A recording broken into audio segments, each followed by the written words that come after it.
Hello, and welcome to my Sunday from. And today I'm going to be talking some serious business. This is Nancy Guthrie kidnapping that happened February 1st, 2026. And I wanted to do this journal entry read to you guys because I want to bring awareness to the case and help prevent these type of situations from occurring, and also um, like come together as a people and try to help, people who have been impacted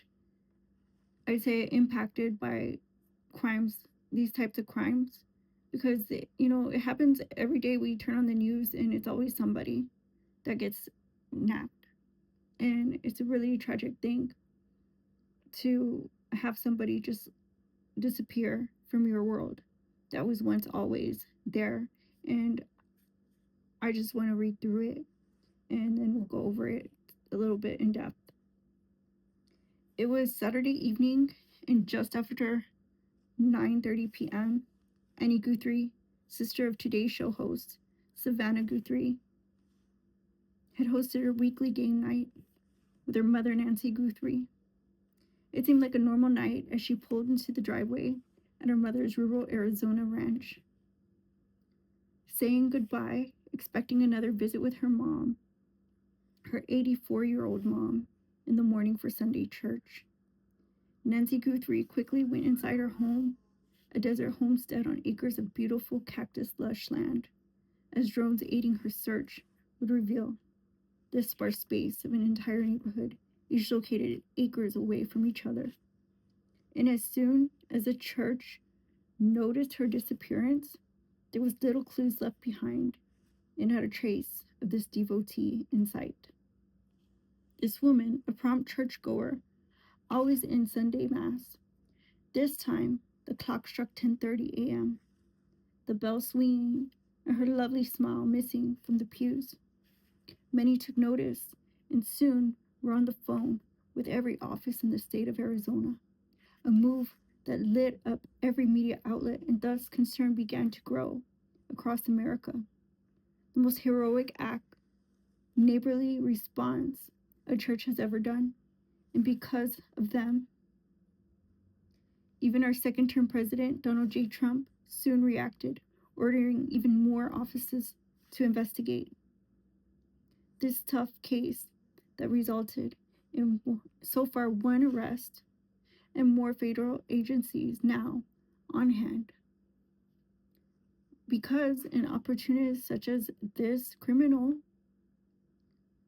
have began to exploit her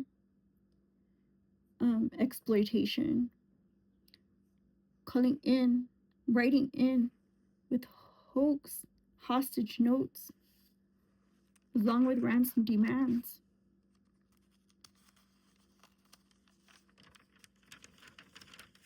There were two that were taken seriously by the family, and with internet sleuths at their disposal, they then responded in video message on Instagram, which again, media circulated across every channel in America. Both times demands were not met, though contact information was missing, as in those cases where a literal hoax was discovered. The family, though, also demanding her return to life,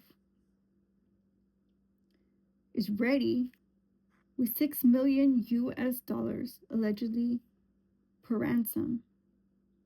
And though there is no way to drop it off or swap, with no further information given, they decided this was the way to attempt the bringing Nancy Guthrie back.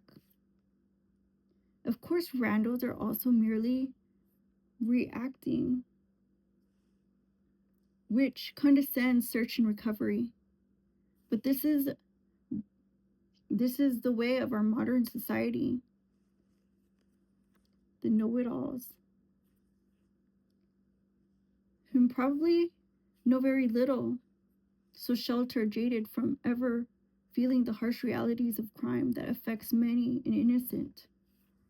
And in even my guarded Hollywood bubble, where I work and have been since birth, carrying on the legacy that was once my safe space, felt vulnerable, violated, and preyed on. Knowing cops came into this woman's home, found splatters of blood consistent with leaking bag bodies being carried out for disposal, and essentially cover up recent cases, horrifying cases. This case shook me in a way I never knew humanity could. Humanity could move me, and though the missing persons report was vague, this crime scene had hope diminishing inside of me, and all I felt was like an infant in my first scene, like a doll, unconcerned. Unconcerned about the ugly in this world, neutral to those who were not inside our elite bubble. Though the adult in me was disgusted entirely, the inner child in me, wanted to believe. She ate bad nachos and needed a fucking break. This real world shit is a drag. I could be wrong. Maybe after a certain age, clout is where it's at. But me being me can't handle hearing that. Our defense walls against the big bad wolf failed. And that was it. I had enough. And I hope deep inside I am right. But the look on the Guthries drove a stake in my heart. And I have to think about the outside world because that's where he is. That's always been them, not us. And I teeter on the fence now. We look so perfect, but marred now by the plague of violence that was once committed freely in Kamala's America. The filth swept up today by our president, his camp, his team. And because he is from where I'm from, the Hollywood of yesteryear, I feel safe and I know whatever the outcome, justice must prevail. To find her, to bring her back, to have her family back together again. We must continue to be aware. If you see something, say something. And always know you can call in any tips anonymously. Though there is a $50,000 award making internet sleuth more lucrative. But please, again, don't hesitate. The investigation has revealed few facts in this case that have any insight on her disappearance. They raise more questions and anxiety than they do bring to light facts ensuring that they'll bring her home. The small, seemingly insignificant facts like security cameras missing or vandalism, pacemaker disconnecting before 3 a.m., ransom notes, Hoag's hostage notes, including today's deadline at 5 p.m., a ransom today, 02/09/2026, disconnection of a camera before 2 a.m., sign of activity inside the home just after 2 a.m. 2 cars were impounded, Annie and Nancy's. Tommaso Cioni, only suspect in the case. Tommaso Cioni is Annie Cioni's husband.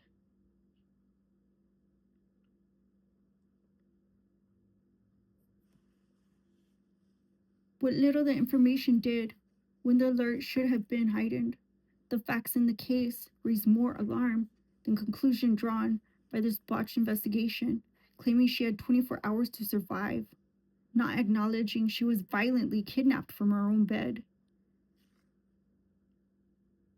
And thus her health deteriorated. also claims that she was a spunky 84 when she clearly used a cane and had obvious health issues. And then 3 days after her viability with life was gone, they revealed she had a pacemaker, and only to validate they had investigated thoroughly, disclosing when the pacemaker disconnected from her Apple Watch. They also turned on the family and pinpointed a foreign migrant from Italy, Tom Sioni, a prime suspect. Annie's husband. Savannah, Annie, and Cameron are still part of the investigation. So I'll go over that part again. So their prime only suspect is Tommaso Sioni, a migrant from Italy who is married to Annie, Savannah Guthrie's sister, Nancy Guthrie's daughter. Though the people aiding the case, and still very much doing their part, cooperating with the police, is Savannah, Annie, and Cameron. Obviously, Tommaso Sioni is under investigation. Therefore, he could not be part of the investigation at this point in time.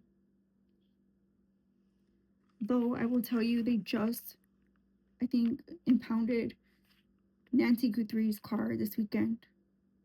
And Annie's Guthrie's car was impounded immediately. Once she uttered the words, I drove her home. And that concludes today's read. But if you're watching and you're listening, what I can tell you is to continue being aware of your surroundings. And if you see something, say something. That's one thing that I want y'all to take away from this channel. You should never have fear to be able to do your part as a member of the community. And I know it's lucrative right now, the $50,000, but I don't want you to hesitate at all to call in any tips or any information bringing her back home.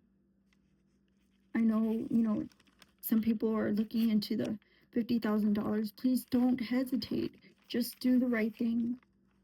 I know there's strings attached to lots of things in life, but one thing's for sure, that everybody deserves the right to live free.